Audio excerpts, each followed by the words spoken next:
इसका मतलब ये हुआ कि आपको वो प्रोजेक्ट सेलेक्ट करना चाहिए जो आपके इन्वेस्टमेंट को जल्दी रिकवर कर दे। फॉर एग्जाम्पल, मान लीजिए कि प्रोजेक्ट ए का पेबैक पीरियड 10 ईयर्स है और प्रोजेक्ट बी का पेबैक पीरियड 3 ईयर्स है। तो अब सवाल ये उठता है, प्रोजेक्ट ए लेना चाहिए या प्रोजेक्ट बी?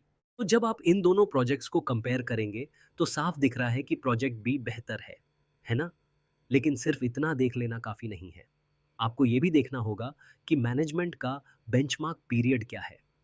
अब मान लीजिए कि मैनेजमेंट ने डिसाइड किया है कि जिस भी प्रोजेक्ट में वो इन्वेस्ट करें, उसका मैक्सिमम पेबैक पीरियड 4 ईयर्स से ज़्यादा नहीं होना चाहिए। इस केस में प्रोजेक्ट बी सही ऑप्शन रहेगा क्योंकि उसका पेबैक पीरियड 4 ईयर्स से भी कम है। तो आप इसे सेलेक्ट करेंगे और प्रोजेक्ट ए को रिजेक्ट कर देंगे। लेकिन अगर मैनेजमेंट का बेंचमार्क पेबैक पीरियड सिर्फ 2 इयर्स का हो, तो इस केस में आप दोनों प्रोजेक्ट्स को रिजेक्ट कर देंगे क्योंकि दोनों का पेबैक पीरियड 2 इयर्स से ज़्यादा है। अब बात करते हैं पेबैक पीरियड की लिमिटेशंस की। इसे समझने के लिए फिर से दो प्रोजेक्ट्स, प्रोजेक्ट ए और प्रोजेक्ट बी को लेते हैं।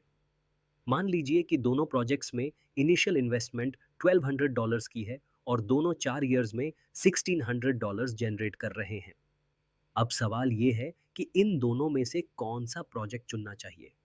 अगर पेबैक पीरियड के हिसाब से देखें तो प्रोजेक्ट ए का पेबैक पीरियड होगा 3 इयर्स।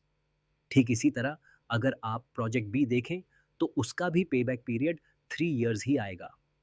अब सोचिए कि अगर आपको इन दोनों में से कोई एक प्रोजेक्ट चुनना हो तो आप कौन सा चुनेंगे? अगर मुझे सेलेक्ट करना हो तो मैं प्रोजेक्ट बी को चुनूंगा और इसकी वजह है टाइम वैल्यू ऑफ मनी का कॉन्सेप्ट। उम्मीद है कि आपने कैपिटल बजटिंग के पिछले लेक्चर्स में टाइम वैल्यू ऑफ मनी का कॉन्सेप्ट समझ लिया होगा। लेकिन अगर अब तक नहीं समझा तो आप हमारी इस वीडियो में टाइम वैल्यू ऑफ मनी को डिटेल में देख सकते हैं।